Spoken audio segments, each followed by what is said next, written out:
there a place I can go where the lonely river flows, where fear ends and faith begins? Hallelujah, hallelujah, let me in.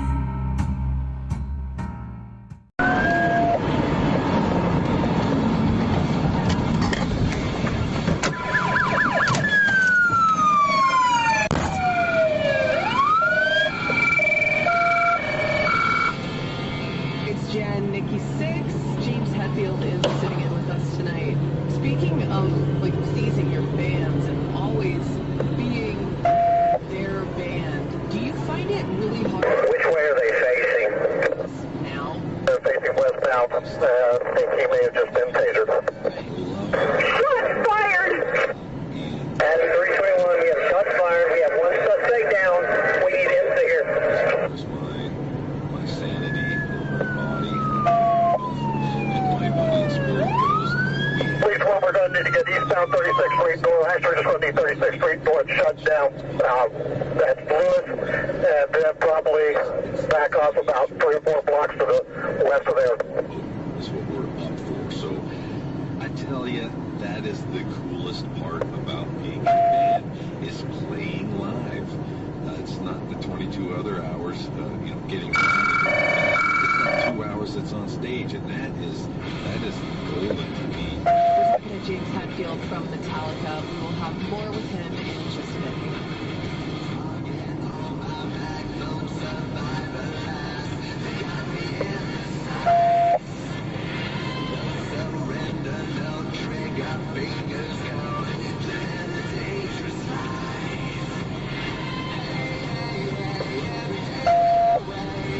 Adam 305, if we haven't already, start him, so. Good morning, Aaron.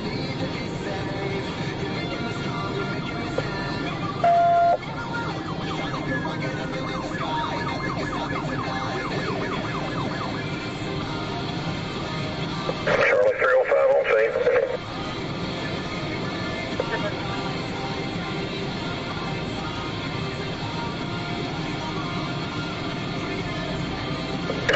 These times as such, with all the police brutality, black on black crime outrageous, it's easier to return the blow when you take one. It's easy for us to say, hey man, they kill us, we go kill them. But the gospel suggests otherwise. Tonight in Bible study, we're going to talk about taking blows without returning them.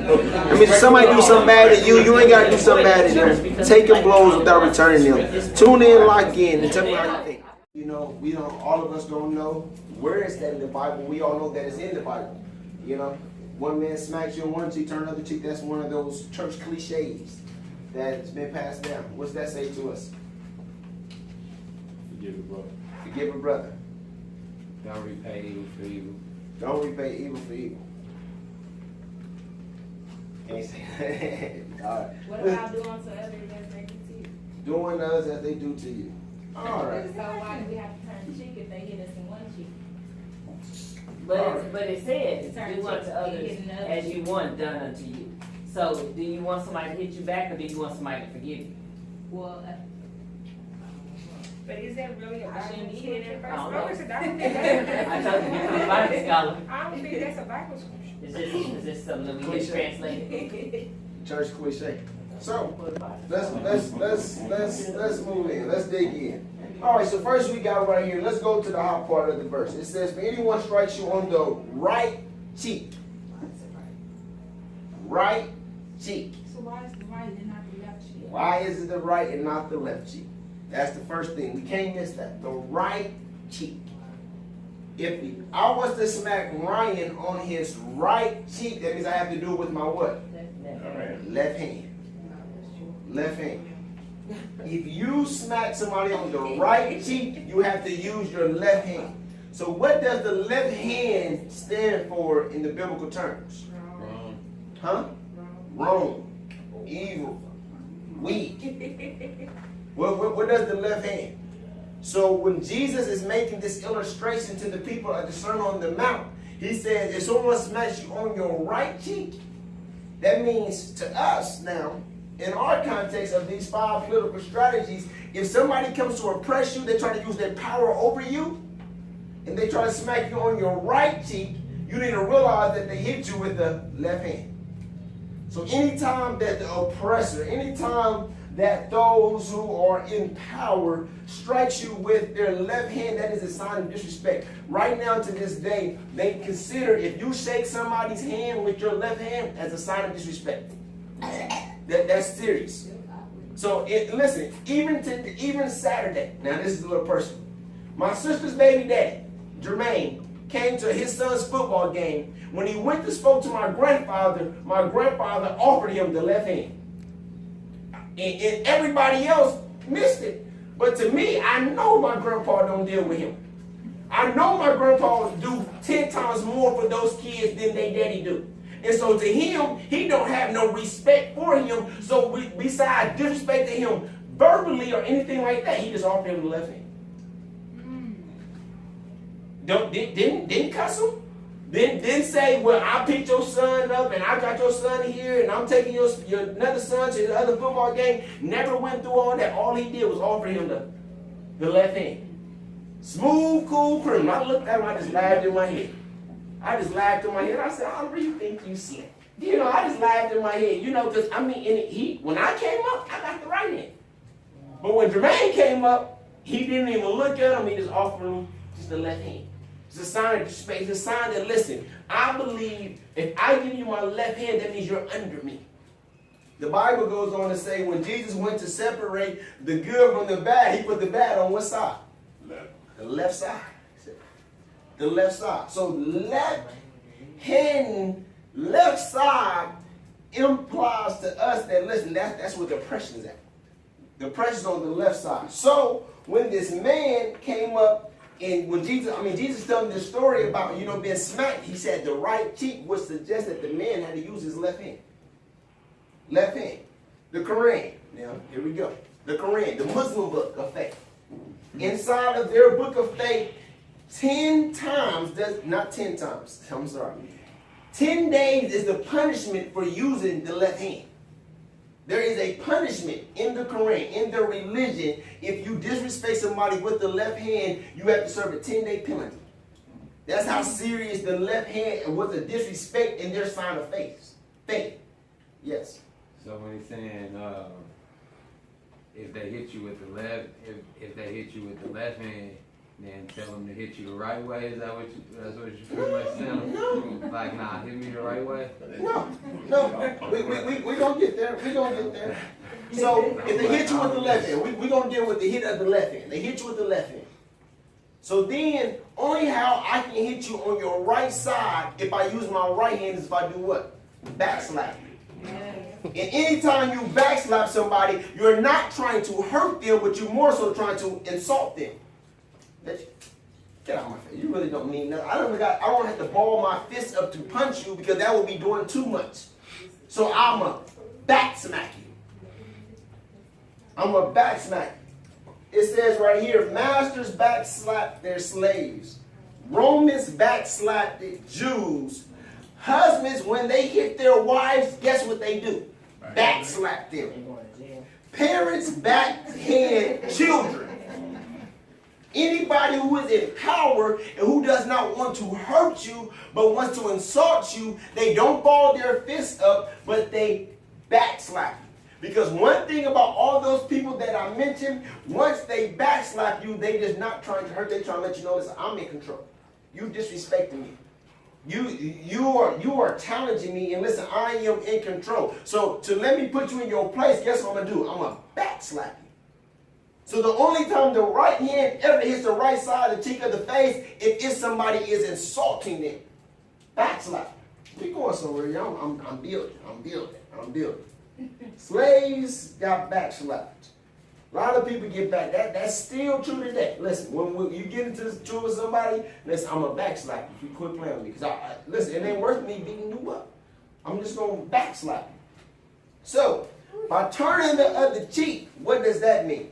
When someone with the left hand, with the oppressor, with those who are in control, those slave masters, the government, when they insult us, when they hit us on the right side of the cheek. Why does Jesus say offer them the other cheek? It's simply this, so you can take the control back. Because if you smack me and I let you smack me, then you got all the power. But the moment that I tell you, hit me on my other side, now it's not that you slapping me because you want to, it's you slapping me because I let you slap me. So all the power that you thought you had just has been equaled out. So Jesus is telling them, turn the other cheek. He says, simply because if you do not offer them to slap you again, that means that they're going to keep using the slap to get you. But if you show them that, listen, the slap is not going to affect me, let me show you the slap is not going to affect me. I'm going to turn the other cheek. Slap me on this side too. So you can't go telling the story that I slapped Tim. Because the story really is Tim told me to slap him. So you lost all your power. And that's what Jesus is telling us here in this parable. He's saying the reason why we should take blows without returning them, because the first thing we do is take all the power of the person who's delivering the blow. So when somebody starts cussing you out, and you say, listen, you ain't cussing me out good enough. I'm going to call you, give you 5 more minutes, give you another reason to cuss me out. Because listen, you got to take the power from them. Because long as they feel like they can do it and you don't want it to be done, they still in control.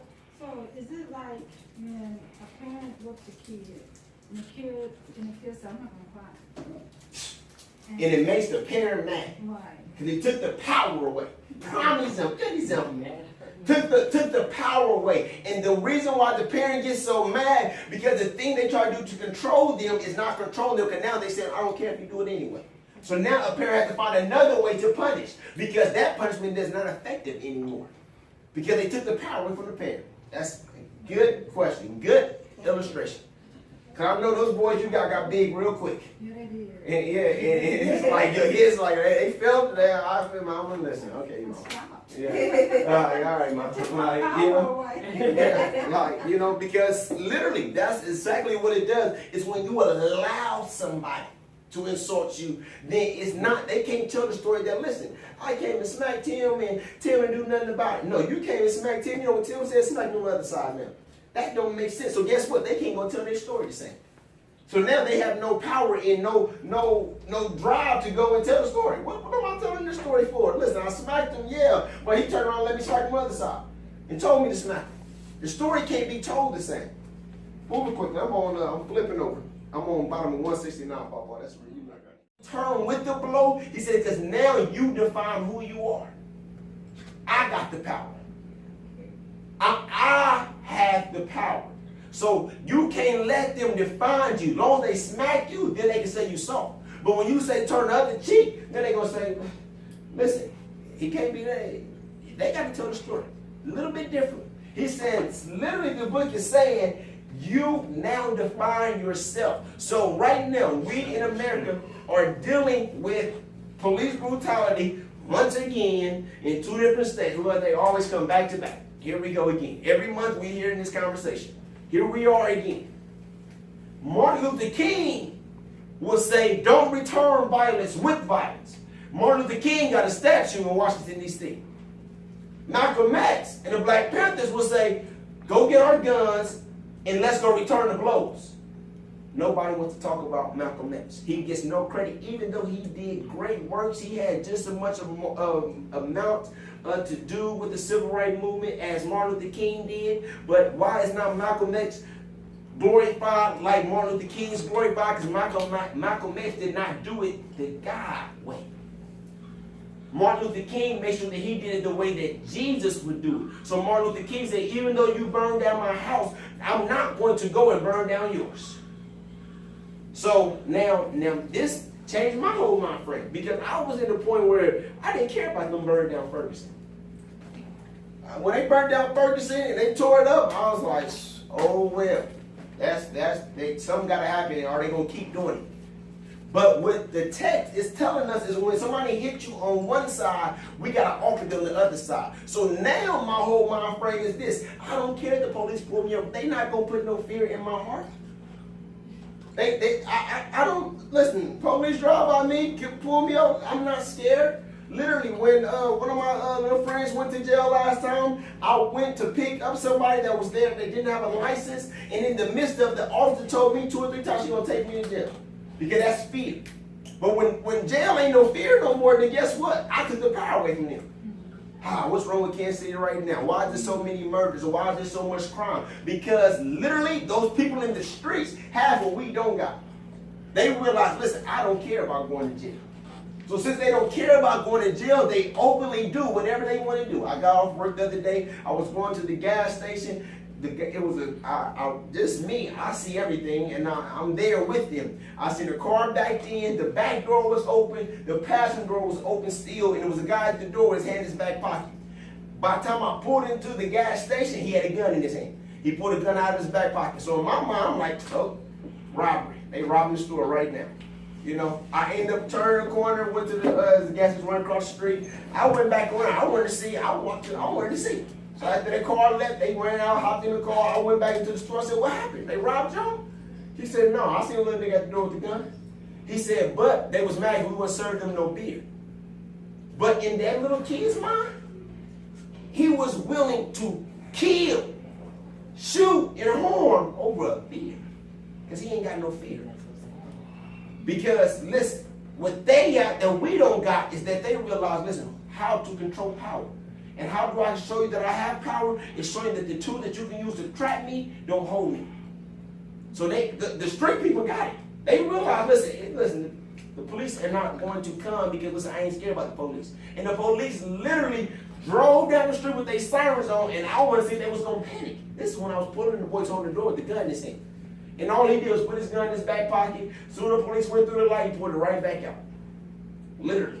And I'm sitting here watching it all like, oh, okay, you know. Then that's the same story. And I told you I seen my flower on the ground. I went back and my flower was on the ground. So I'm like, all right, Tim, I probably should have stopped. That's what I probably should have did. But that's another story for another day.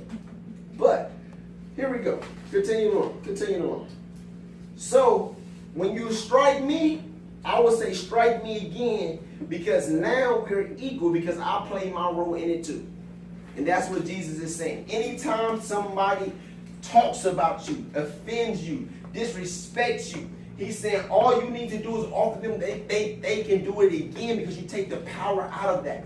I tell people all the time, I don't know when the last time somebody cussed me out, because every time somebody begins to cuss me out, all I can do is laugh. All I can do is laugh. And so in the midst of you cussing me out and you're angry, I'm laughing. I just took the whole power away from you. Oh, it don't work. It's just not. It's not doing anything to me. It's not affecting me. I took your power. So all that anger that you got built up inside, I just snatched it away from you by laughing. I turned the other cheek and said, "Listen, you cussed me out. That was a good cuss. I'm not going to do some more." I don't think laughing is a good solution. I think that just antagonizes the situation. Takes the power. Takes the power. It'll make me mad too. If I'm cussing somebody and they start laughing, I'm gonna get heated. Heated. You took the power from me. Doesn't help the situation. You took the power. You cannot exercise your power by taking it from me, because I've already exercised my power by giving it to you. And there's nothing else you can take from me. I don't have anything. I don't have anything. Now, so since I ain't got nothing, then guess what? I can't owe you nothing. He said, so somebody tries to oppress you, if somebody tries to tell you, hey man, you know, you owe me $40, but man, you can just give me 20. He said, don't just give them 20, give them 40. Give them everything. Pay all your debts off. He said, take yourself to a point where they have nothing over you. Why give them everything? He says, you cannot exercise your power from taking it from me, because I've already exercised my power by giving it to you. So you can't take nothing that I already gave. So the other night, I tell Tati, I bought that phone. Give me that phone. Now, when she gave me the phone, guess what? I had nothing else to take. Because guess what? I couldn't use my power and say, listen, I'll pay the bill, because she's like, I don't want the phone anyway. My grandma tells the story. She said for 50 years, my grandpa bought her a jewelry box, and guess what happens? What they doing that? 50 years. 50 years. Bought her a jewelry box. He took it back from her. She said to this day, 50 years later, she still don't use that jewelry box. She said she looked at it and just moving it around. Because guess what? He can't use his power to take it from her, because guess what? she already gave it to me. And Jesus said the same thing here in this text right here now. Jesus is saying the same thing. He says simply this. He said, people can't take from you what you already given to them. Amen. You can't take nothing that I'm going to give. You can't take nothing. So when somebody comes up to you and try to take, you can't. Listen, man, listen, you better off, I'm going to give it to you. Somebody try to rob me, listen, don't worry about it, man. Listen, I gave it to you. So now your power of trying to rob me is not robbing me because now it ain't robbing me because you ain't taking it. I gave it.